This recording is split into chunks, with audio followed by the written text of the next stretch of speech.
Justement, ben, j'avais un petit message préparé pour ça. C'est dans Matthieu 28, ça part de ça.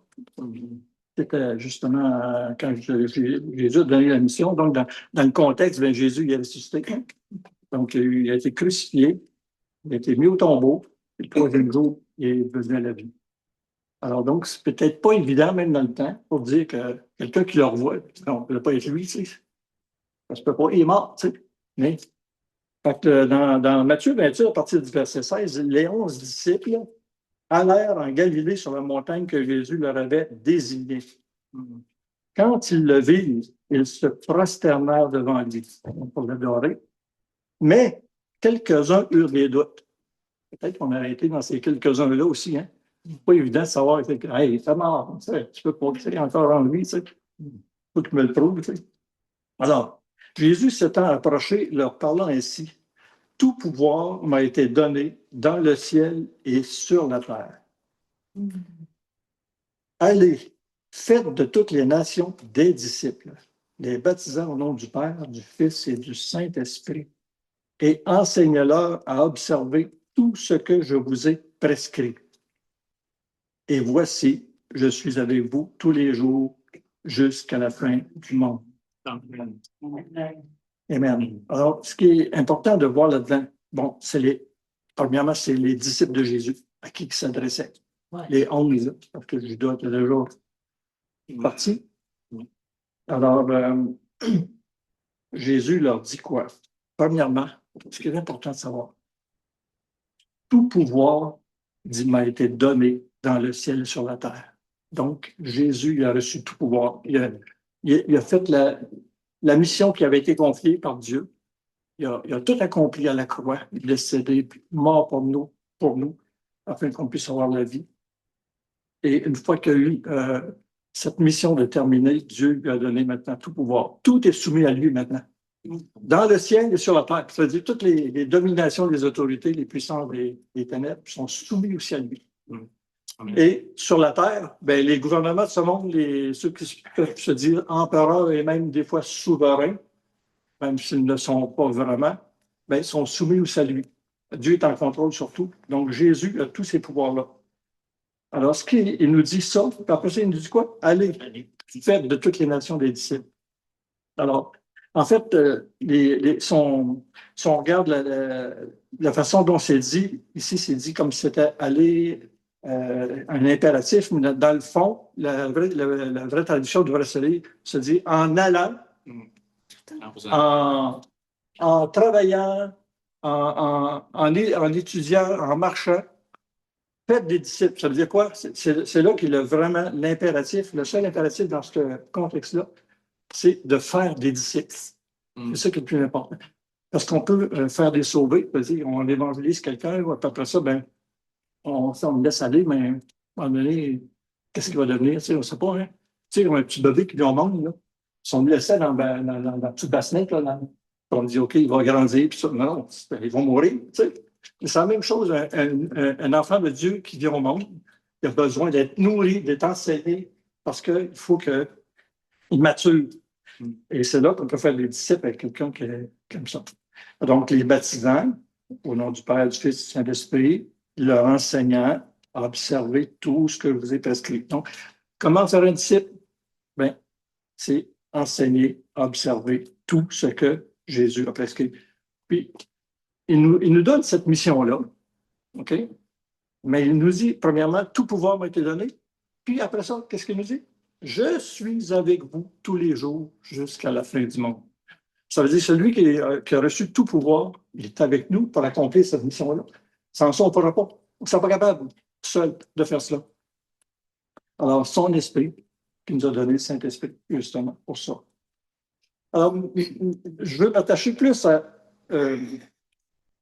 faire des disciples. C'est quoi un disciple? Parce que un croyant vient à Christ, mais un disciple suit le Christ. Il suit le Seigneur. Ça ne veut pas dire qu'à cause qu'on est croyant, qu'on est disciple. Mais un disciple de Jésus est officiellement un croyant. Ça, c'est sûr, premièrement, parce qu'on passe par la porte. Hein? Entrez par la porte étroite, car resserrez le chemin qui mène à la vie, peu le trouve. Alors, donc, on passe premièrement par la porte du salut. Une fois qu'on est sauvé, maintenant, on ne reste pas là en attente de dire un jour, le Seigneur va venir me chercher. Non. Le Seigneur, il a une mission pour nous. Chacun, on a une mission. Même, c'est pas. C'est souvent différent, chacun de nous. Dans le fond, on est tous là pour témoigner, on est des témoins, mais aussi dans l'Église, différents ministères, l'ajout de musique, François, il assure la bergerie, il y en a d'autres aussi qui sont impliqués, il y a peut-être des fonctions aussi, mais aussi autour de vous. Alors, on a chacun un appel à quelque part. Dieu veut nous utiliser parce qu'il nous a fait des dons. Il veut qu'on remette à son profit pour l'utilité commune, pour la communauté, et après ça pour aussi les gens qui ne connaissent pas. On va aller dans Luc. J'ai lu, c'est là qu'il interpelle pour Luc 14. Luc 14. C'est là qu'il dit comment c'est qu'on peut être un disciple de lui. Dans Luc 14, à partir du verset 25, ça nous dit, de grandes foules faisaient route avec Jésus. Il se retourna et leur dit. Okay, bon, là, donc, ça ne laisse pas juste aux disciples, c'est une grande foule. Les gens suivaient, pourquoi? Il y a des miracles, ils multipliaient le pain, on a de la bouffe est fournie, tout.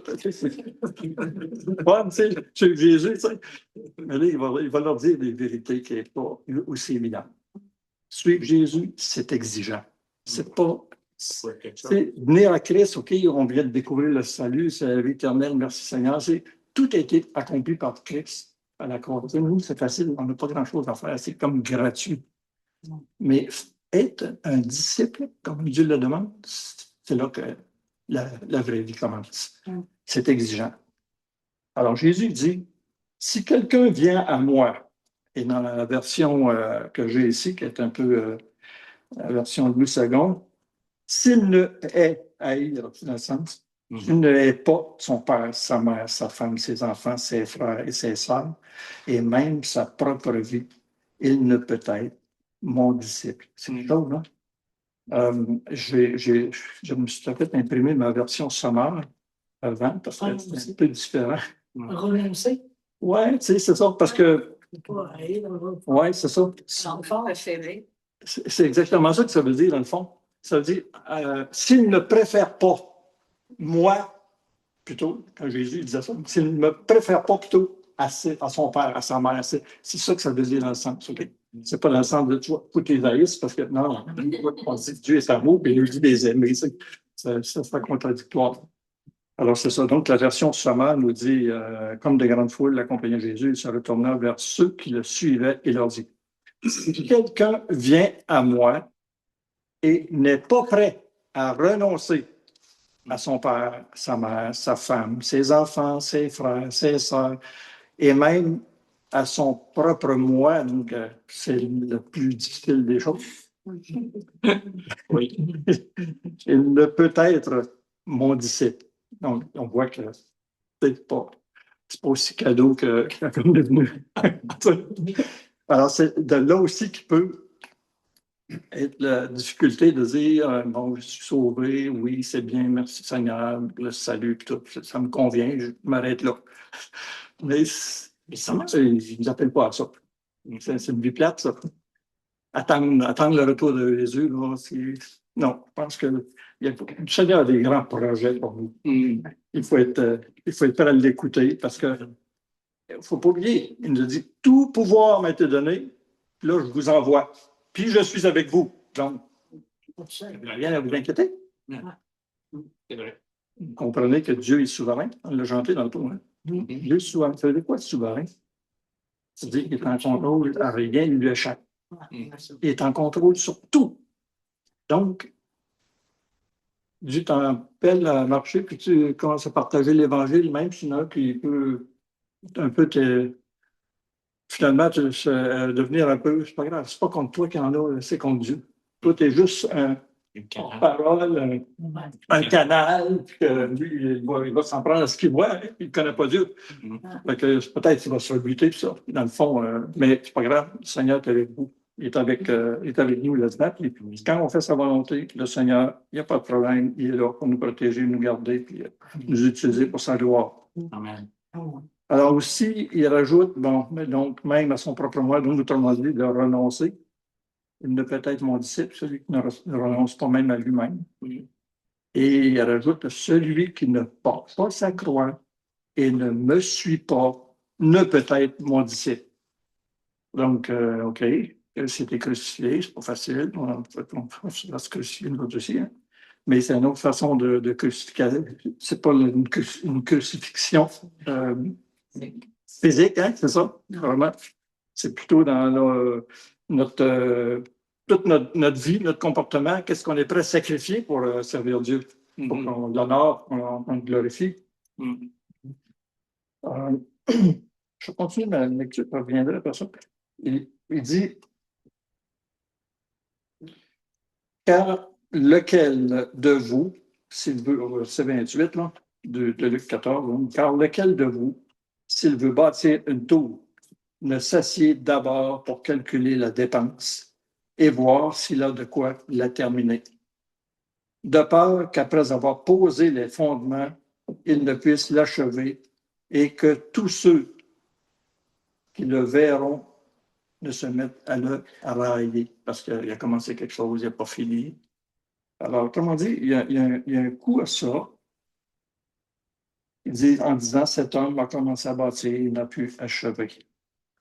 Il y a un coût à ça. Ça veut dire, si on s'engage dans la vie chrétienne, on est mieux de dire, Seigneur, merci, aide-moi, parce que vraiment, il ne faut pas que je recule. Je pars d'avant, je te suis. Seigneur, maintenant, je veux te suivre, je veux obéir à ta parole. Aide-moi. Parce que c'est engageant. Ou bien, ou quel roi, s'il va faire la guerre à un autre, ne s'assied d'abord pour examiner s'il peut, avec 10 000 hommes, marcher à la rencontre de celui qui vient l'attaquer avec 20 000. Donc, il y a de l'opposition aussi, c'est normal. Parce que le jour où vous avez entré dans le royaume de Dieu, vous avez quitté le royaume des ténèbres, vous avez déclaré la guerre à Satan. Pas compliqué? L'ennemi, il dit, OK, je vois des armes, c'est mon ennemi, il n'est plus dans ma gang. Il faut que je l'élimine, j'essaie de le neutraliser. Satan va essayer de toutes sortes de façons. Il est très. Il y a beaucoup de. Il y a plusieurs tours dans son sens. Il y a de l'expérience. Des années, oui, c'est ça. Ça essaye encore à peu près les mêmes ruses. Parce qu'il ne peut pas vous attaquer directement, parce que vous êtes protégé. Il ne peut pas rien faire contre vous directement, mais il peut, par toutes sortes de ruses, vous aider à vous dévier.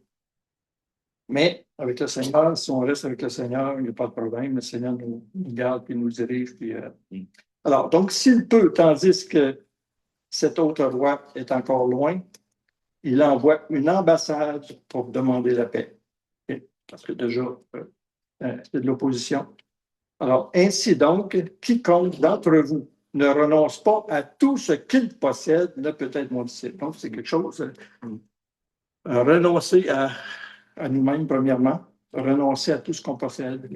Renoncer, en fait, dans le sens que Dieu, en fait, tout ce qu'il veut, c'est qu'on le mette en premier dans notre vie. C'est juste ça. Si on le met en premier, le restant, il est secondaire. Ouais. C'est plus, sans plus. Mais en fait, Dieu nous connaît. Il sait que lorsqu'un cœur est attaché à quelque chose, bon, c'est difficile. Si on n'est pas attaché à Christ assez, on est attaché à une autre place. Ça veut dire qu'on a une idole qui prend la place de Dieu. La définition d'une idole, c'est quoi? C'est quelqu'un ou quelque chose prend la place de Dieu dans ton cœur. Il faut que tu le déloges parce que c'est Dieu qui doit être là. C'est Dieu, c'est Jésus qui doit trôner sur ton cœur et non pas une chose ou une personne ou quelque chose avec laquelle tu attaches tellement de valeur que tu as de la misère à t'en défaire. Alors, donc, ainsi donc, quiconque d'entre vous ne renonce pas à tout ce qu'il possède ne peut être mon disciple, c'est toujours dans le sens de mettre Dieu en premier dans nos vies. Suivre un peu. Alors, donc, devenir disciple de Jésus, qu'est-ce que ça implique? Est-ce un cheminement tracé par Dieu ou bien seulement une option après le salut? Je devais répondre à cette question-là. Ce n'est pas une option. En fait, Dieu nous la demande. Jésus, il nous la demande. Puis, juste un petit peu avant, dans Luc, là, dans Luc 9, encore une autre intervention. Dans Luc 9, verset 23, il dit puis il dit à tous, si quelqu'un veut venir après moi, qu'il renonce à lui-même, qu'il se charge de chaque jour de sa croix et qu'il me suive. Donc, on il a résumé ça en très court, mais premièrement, est-ce que tu veux? C'est la première des choses. Parce que si quelqu'un veut, Dieu n'oblige personne. Il demande, hein? Seigneur, l'Évangile, ça s'annonce, il n'y a pas d'obligation, on ne force pas personne. C'est le cœur, ça dépend du cœur. Hein? Tout ça vient du cœur. Même chose, pour suivre Jésus, il faut avoir passion de Jésus. Est-ce qu'on est passionné de Jésus-Christ? Lui qui a donné sa vie, lui qui est allé jusqu'à la croix pour nous délivrer, nous qui nous étions des rebelles. On ne le connaissait même pas, nous autres, puis il avait déjà donné sa vie pour nous. On aurait pu vivre sur cette planète-là toute notre vie, mourir, puis rien savoir, rien connaître. Puis Dieu, il avait déjà fait son sacrifice à la croix pour nous. Puis, non, il nous a tellement aimés qu'il a voulu qu'on puisse être au courant de ça, de le savoir. Puis après ça, une fois savoir cela, bien, prendre conscience on est perdu, puis si on n'accepte pas ce salut gratuit que Dieu a offert. Alors, Jésus a tout accompli à la croix pour nous. Et on devrait avoir une reconnaissance envers lui de cela. De dire merci Seigneur vraiment tu as payé cher. Moi, c'est gratuit, mais toi, tu l'as payé très cher. Alors, Seigneur, vraiment, pour ça, je veux te servir. Je veux t'honorer, je veux te glorifier, je veux être quelqu'un qui va te faire connaître. Alors, aide-moi, je veux te suivre. En gros, c'est ça que ça voudrait dire. Donc, il faut être prêt à renoncer à des choses qui nous tiennent à cœur. Faut pas que, oui, ma mère m'avait dit, lâche pas ta religion, vas-y. Non, c'est pas ça. Malheureusement, j'ai découvert la vérité. Donc, maman, je suis désolé, mais j'ai découvert autre chose qui est vrai. Parce que je vous dis ça parce qu'il y en a, j'ai connu des gens comme ça qui disent, ma mère m'a toujours dit, il est encore bloqué avec ça. Mais c'est ça. Il ne faut pas que les parents soient en entrave. On voit ça dans notre monde catholique. Dans d'autres pays, c'est encore pire. Dans certaines religions, tantôt, il y a quelqu'un qui priait justement pour les places. Il y a des gens, les chrétiens qui sont persécutés à cause de leur foi. Et dans le monde, là, actuellement, on dit qu'il y a à peu près 388 millions de personnes qui sont chrétiennes, qui sont dans des milieux hostiles à l'Évangile. On sait qu'ils sont persécutés à cause de leur foi, que ça doit se cacher. Pour venir à l'église de même, ça soit caché. Personne, il ne faut pas qu'ils sachent. Souvent, ils ne se rencontrent même pas dans une église. On appelle ça des églises souterraines, pas cachées. Parce que s'ils sont dévoilés, ils peuvent se faire arrêter, ils se font mettre en prison rien qu'à cause de ça. Comme le Corée du Nord, c'est un des pires pays dans le monde pour la persécution des chrétiens, la Somalie, l'Éthiopie, l'Afghanistan, l'Iran, vous la connaissez, vous voyez les nouvelles comme nous. Alors, il y a au moins 50 pays qui sont classés parmi les pays où c'est que le taux de persécution est très, très, très élevé. Et nous, au Canada, on n'est pas dans ces pays-là. On est vraiment privilégiés, justement, d'avoir la possibilité de se réunir, d'ouvrir les portes, puis aux gens même les inviter. Parce que jusqu'à date, il n'y a rien qui nous l'empêche. C'est pas un jour, peut-être ça va venir, malheureusement, on ne sait pas. Parce que les taux commencent à se resserrer. Nos gouvernements commencent à voter des lois qui, nous, maintenant, on perd des privilèges qu'on avait. Oui, effectivement. Et puis, c'est ça, le monde est de plus en plus païen autour de nous. Fait que, un jour, peut-être ça va être plus difficile pour nous. Mais tant qu'on a encore la possibilité de prêcher en public, c'est encore possible. Puis, merci Seigneur. Alors,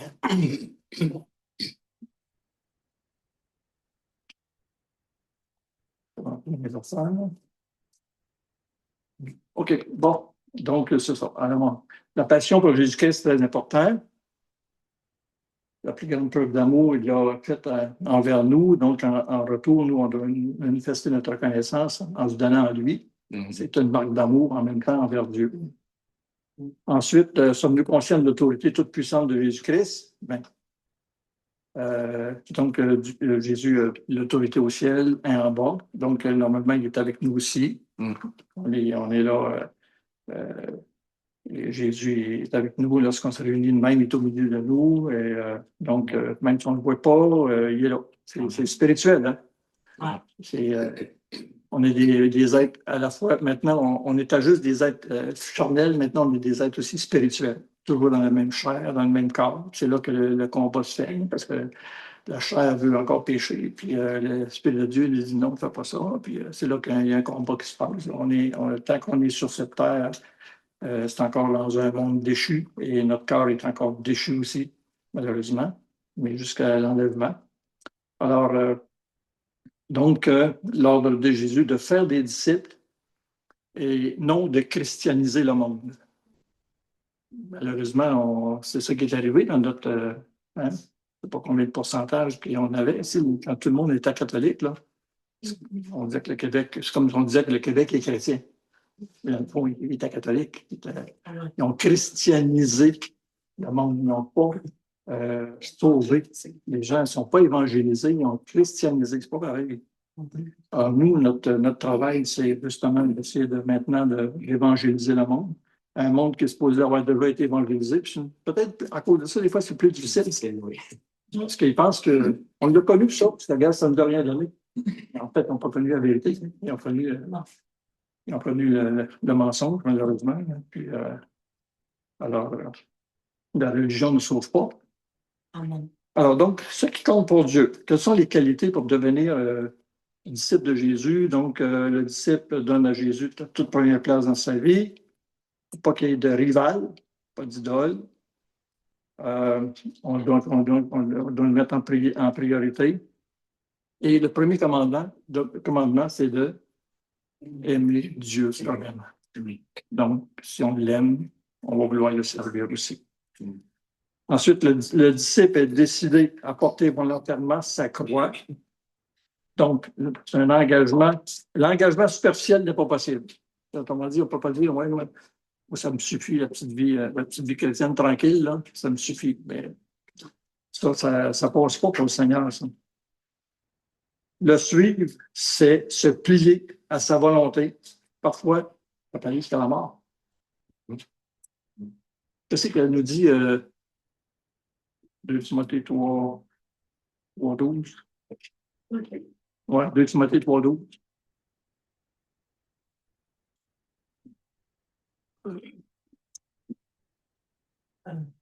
Tous ceux. Si nous persévérons, avec lui, nous règnerons. Mais si nous renions, lui aussi nous reniera. En fait, tous ceux qui sont décidés à vivre dans l'attachement à Dieu, par leur union avec Jésus-Christ, connaîtront la persécution. Ouais. Voilà. Ouais, c'est vrai. Oui. Puis dans la version Louis II, c'est tous ceux qui veulent vivre pieusement en Jésus-Christ seront persécutés. Pas le choix. On est dans un monde qui est hostile. Le monde est contre nous. Il est contre Dieu. Donc, quand on représente Dieu, bien, ça devient contre nous. Okay. Alors, donc, c'est aussi le prix à payer. Il faut être décidé à porter volontairement sa croix. Parce que porter sa croix, c'est ça, c'est la persécution. Hein? Dans le temps des Romains, quand Jésus il le disait ça, là, celui qui ne porte pas chaque jour sa croix, dans le temps les Juifs savaient très bien ce que ça voulait dire. Hein? Porter sa croix, là, ça veut dire premièrement, les Romains, ça veut dire que tu es soumis à l'Empire romain. Okay? Tu soumets à toi, là, tu portes ta croix, parce que après ça, deuxièmement, c'est que tu t'en vas mourir. Là. C'est fini. Là. Ta vie, ne pense même plus. Quand tu portais ta croix, c'est pour être crucifié, c'était à la mort. Quand Jésus demande ça à ses disciples, ils savent ce que ça veut dire. Dans ce temps-là, lui, il n'avait pas encore passé par là. Ses disciples étaient en formation dans le temps, puis il est en train de les instruire. Lui, il n'a pas encore passé par là. Mais il leur disait, vous passez, comment dire, portez votre croix. Parce que on n'a pas le choix. Jésus, quand il portait sa croix, les gens, tu sais, il y en a qui fouettaient, crachaient sur lui, tu sais, puis la couronne d'épines, puis etc. C'était pas facile. C'était quelque chose, c'était humiliant, puis il aurait pu, lui qui était Dieu, il aurait pu lâcher ça. Il l'a fait par amour pour nous. Mais nous, il faut le faire aussi par amour pour lui. Donc, ça veut dire que la persécution fait partie de la vie chrétienne. C'est normal. Même dans une place dans la parole. Heureux serez-vous quand vous serez persécutés à cause de mon nom. Oui, c'est vrai. Parce que je dis, oh wow, on est dans la bonne gang. Est-ce que je suis persécuté? Ça veut dire que je fais l'œuvre de Dieu.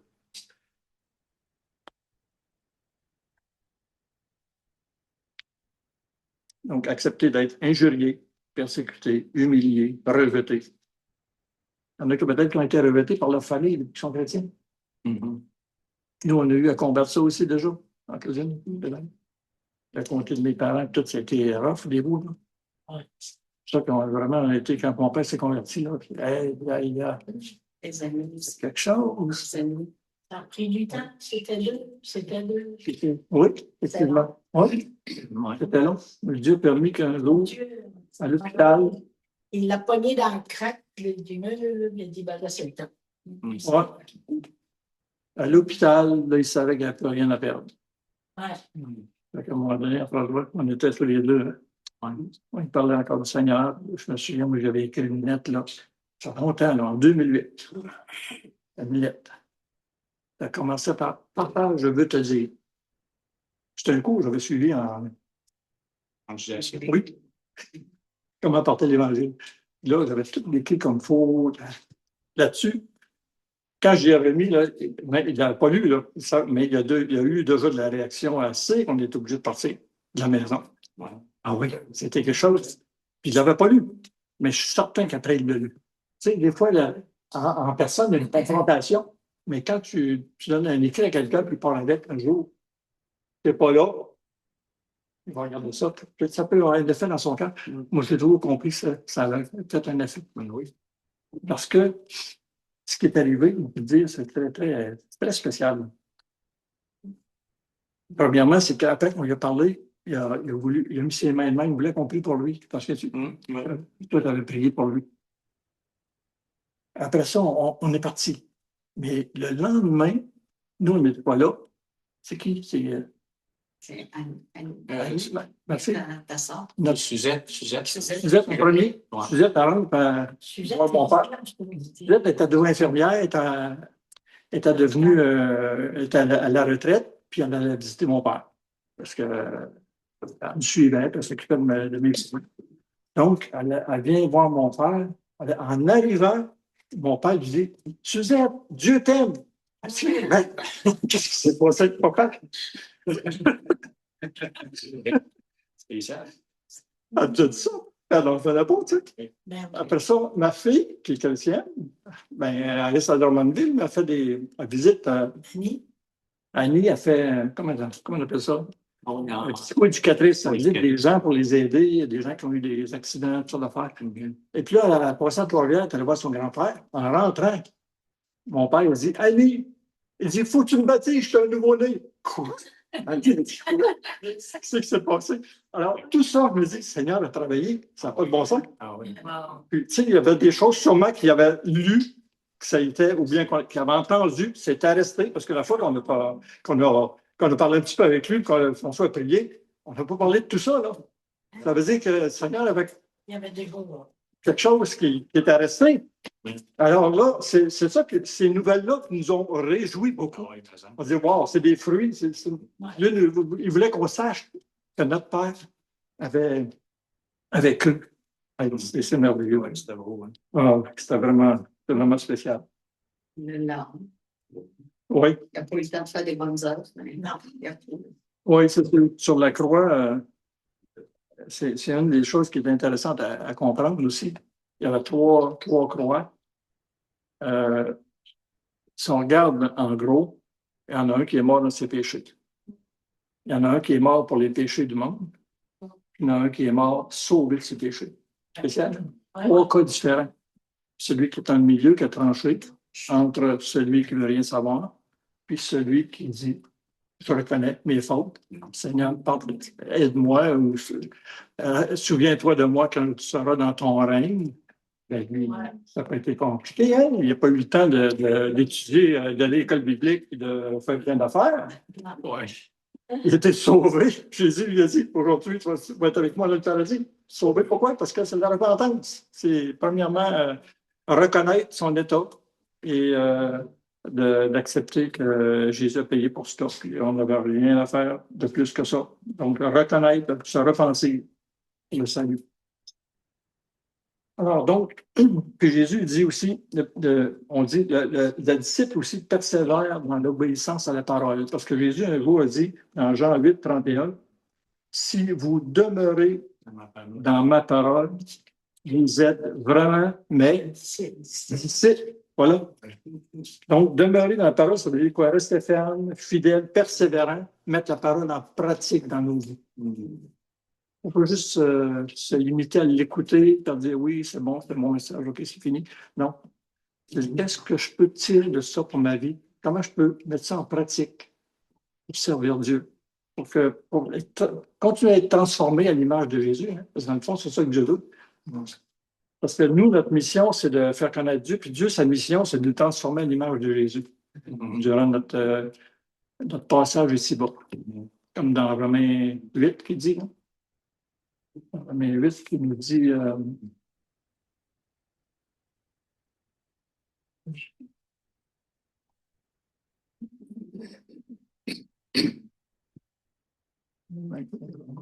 mais 8 ans ou bien 11? non, mais verset en cours 30, je pense. Non, 29. Regarde, en commençant en 28, il dit, nous savons du reste que toute chose concourt au bien de ceux qui aiment Dieu. Déjà là, c'est intéressant. Parce que tout ce qui nous arrive, là, quand on dit que Dieu est souverain, tout ce qui nous arrive, là, Dieu il est capable, il a sa main là-dessus. Il est capable de l'arrêter, puis il est capable de le continuer, il est capable de l'entretenir, puis il est capable aussi de nous transformer à travers ça. Parce qu'il est en contrôle sur tout. Donc, c'est pour ça que tout ce qui nous arrive, c'est pour ça qu'il dit toutes choses concourent. Donc, les bonnes choses, comme on peut nous les qualifier, ou bien des fois, quelqu'un fait un accident, il m'est arrivé toute une bad luck, ceci. Mais peut-être que l'accident avait sa raison aussi, parce qu'à travers ça, Dieu fait son œuvre aussi. Alors, donc, de ceux qui sont appelés sont de ces car ceux qu'il a connus d'avance, il les a aussi prédestinés à être quoi? Semblables à l'image de son Fils. Ouais. Afin que son Fils fût le premier-né dans plusieurs frères. Jésus le premier, nous ensuite. Mais on est appelé à être transformé à l'image de Jésus-Christ. Et c'est l'œuvre de Dieu. Ça, c'est le Seigneur qui le fait. C'est sûr qu'il demande notre obéissance. Là-dedans, on doit. Notre participation. La part qu'on doit faire, c'est obéir à sa parole et lui, il fait le reste. Et l'autre point, disciple renonce à lui-même, ça, on l'avait vu. Galates 5, oui, il y a un autre point intéressant. Galates 5, 24, 25.